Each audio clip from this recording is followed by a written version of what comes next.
210 Boxing TV here with Shamar, the boss. Canal 2-0, 2 knockouts. I just saw you spar 6 rounds. Really good work. Talk about it today. Me, sparred Robert Merriweather, very good friend of mine from the amateurs, younger than me, good up-and-coming prospect. He 1-0, 1 knockout. It was good work. He gave me a different look than other opponents that can't give me that. So it was just a good learning experience. Me watching you, analyzing you, I see you got really long jab, tall, straight right hand. How would you describe your style for people that never seen you before? And I say I got a comparison of Tommy Hearns and Mark Breland. That's exactly what I was thinking. Because I was just like, how tall? What weight class you fight in? How tall are you? 126 and I'm 6 foot. Wow.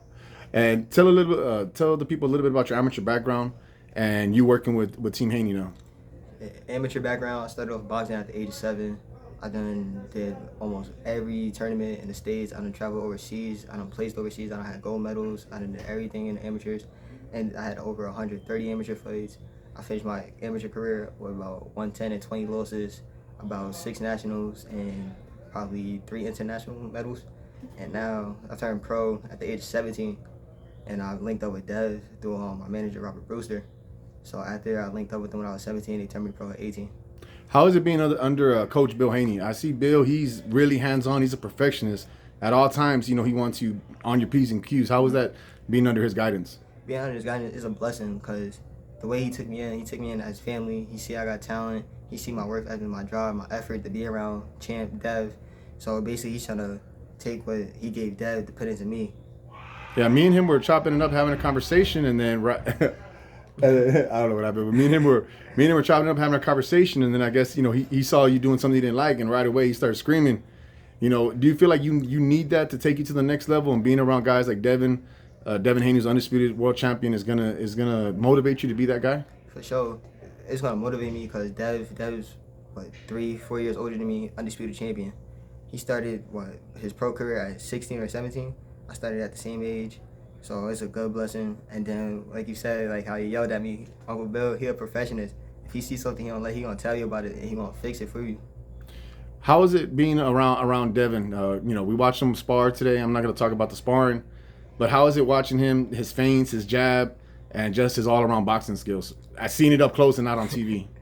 Hey, seeing it up close, it's way different from seeing it on TV. But as I said, it's a big learning experience. I can take some of his game and put it into mine and turn it into my own style. So you were talking about Thomas Hearns and Mark Breland. Do you watch film on them and study them? Of course, I watch film on them.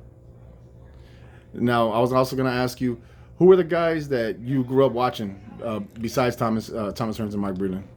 Sugar Ray, Robertson. I grew up watching Floyd. And I was watching a little bit of the old Canelo compared to now. So you being a righty, do you right-hander? Do you mostly look at right-handers to emulate your style to see what you can pick up? Yes, I do look at mostly right-handed, but I do watch a little bit of Boots too because I like that ambidextrous style. Yeah, a lot of people like Boots and they're real high on Boots. Everyone I speak to, that he's the real deal. I've seen him in person live, and yeah, it's pretty unreal. What do you think about Boots Ennis? Boots, he got a good training camp. He got a good work ethic. I see, what is he, 26-0, 25-0? He's 29-0. 29? Yeah. See, he pinned up the numbers, and I can't wait to see him for a world title fight. Do you think he's ready for guys like Spence, Crawford? Because some people say, he beats both of them right now, and some people are like, nah, you got to wait a year or two. What do you think? I feel like one more year, I feel like it's going to be a good, but either way, it's still going to be a dog fight. Spence Crawford, November 19th, rumored. Hopefully it happens. Who do you got in that fight, and how do you see it going? I'm going with Terrence Crawford. I'm going to go with Crawford. I want to say, if it is a stop, I want to say it's going to be a 8 and over. Do you feel like Crawford does more things? Because a lot of people, they pick Crawford because they say, well, he could switch lefty and righty. He could do more things, and that's why a lot of people go with Crawford. Basically saying he could set you up. He sets traps. Is that why you're going with Crawford? I agree. Like, he do set his traps. But also about Earl, he's going to come forward. And I feel he like fights 3 minutes of every round. Yes, he do. And I feel like Terrence Crawford, if you've seen the Sean Porter fight, they say he was down, and what he do the next round, he put that dog in him, and he went and stopped Sean Porter. I think the strategy is going to be important to this fight. Do you think Terrence is going to try to box Spence, or do you think he's going to just bite down and go at him like some Hearns Hagler type? I feel like Terrence Crawford, he gonna be smart and lay his traps because Earl Spence, he come forward every minute, like every second of the round. So I feel like if he stay on his back foot and set his traps, I feel like he's gonna get him. You feel like if he just studies him the first 2-3 rounds and then he'll be able to figure out a game plan on how to set him up? Yep. All right, man. Anything you want to leave off with today? It was good work in the gym. You can follow me on my journey going undisputed. You feel me? 126 pounder, 130 pounder.